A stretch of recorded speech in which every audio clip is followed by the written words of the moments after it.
اعوذ باللہ من الشیطان اللعین الرجیم بسم اللہ الرحمن الرحیم۔ السلام علیکم یا علی مدد۔ مومنین و مومنات کی خدمت میں آج ایک بے انتہا مجرب اور سخت ترین جلالی وظیفہ عمل مادر باب الحوائج بی بی ام البنین کی بارگاہ سے بے انتہا مجرب ترین شہزادی کا عمل و وظیفہ لے کر آئی۔ یہ اتنا آسان ترین اور اس قدر مجرب ترین وظیفہ عمل ہے کہ جب مومنین و مومنات کو اپنی مشکلات سے نکلنے کا کوئی بھی طریقہ، کوئی بھی راستہ نظر نہ آ رہا ہو تو آپ مادر باب الحوائج کے بے انتہا مجرب قبولیت حاجات کے اس وظیفے عمل کو لازماً کریں۔ اچھا، بس مومنین نے کچھ بھی نہیں کرنا، فقط اپنی حاجت کو ذہن میں رکھتے ہوئے اور اپنے مسائل کے خاتمے کے لیے آپ نے سب سے پہلے ایک کپڑا لینا ہے۔ کوشش کیجیے گا سفید رنگ کا آپ کوئی کپڑا لے لیں، بے شک آپ رومال ہی لے لیں۔ آپ نے ایک چھوٹا سا سفید رنگ کا کپڑا لینا ہے۔ سب سے پہلے پاک و پاکیزہ آپ نے سفید رنگ کا کپڑا لینا۔ اگر سفید رنگ نہ ملے تو پھر آپ کسی بھی رنگ کا کپڑا لے سکتے ہیں۔ وہ لینے کے بعد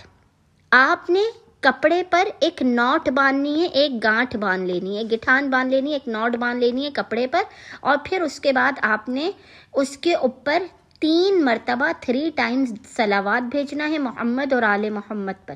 پھر آپ نے 1 مرتبہ سورہ الحمد پڑھنی ہے، 1 مرتبہ آپ نے سورہ الحمد پڑھنی ہے، 12 مرتبہ 12 ٹائمز آپ نے سورہ اخلاص قل هو اللہ احد پڑھنی ہے۔ پھر 1 مرتبہ آپ نے سورہ قدر انا انزلناہ کو پڑھنا ہے، اور آخر میں 3 مرتبہ آپ نے پھر محمد اور آل محمد پر درود بھیجنا ہے۔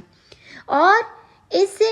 جو آپ نے نوٹ باندھی ہے، جو آپ نے گانٹھ باندھی ہے، اس کے اوپر آپ نے پھونک مار دینی ہے، اور جیسے ہی آپ کا کام بن جائے اس تمام عمل کا ہدیہ آپ نے ام البنین کی بارگاہ میں پیش کرنا ہے۔ جیسے ہی آپ کا کام بن جائے، زیادہ سے زیادہ 1 سے 2 دن کے اندر مومنین کے کام بن جاتے ہیں۔ جیسے ہی آپ کا کام بن جائے، آپ نے اس نوٹ کو، اس گارڈ کو کھول لینا ہے، اور اس کے بعد آپ نے ایک درود کی تسبیح کسی بھی امام بارگاہ میں علم ابو الفضل عباس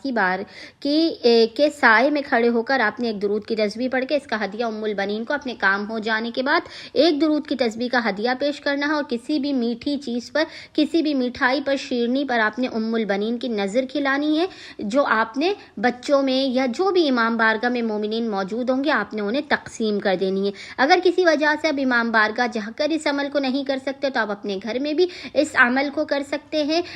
مطلب جو درود کی ایک تسبیح آپ نے حاجت قبول ہونے کے بعد پڑھنی ہے، اور جو آپ نے نظر دلانی ہے مٹھائی یا شیرنی پر، وہ آپ اپنے گھر میں دلا کر اپنے گھر کے جو بھی لوگ ہیں ان میں تقسیم کیجیے۔ انشاءاللہ تعالی خداوند متعال ام البنین کے صدقے میں آپ کی خالی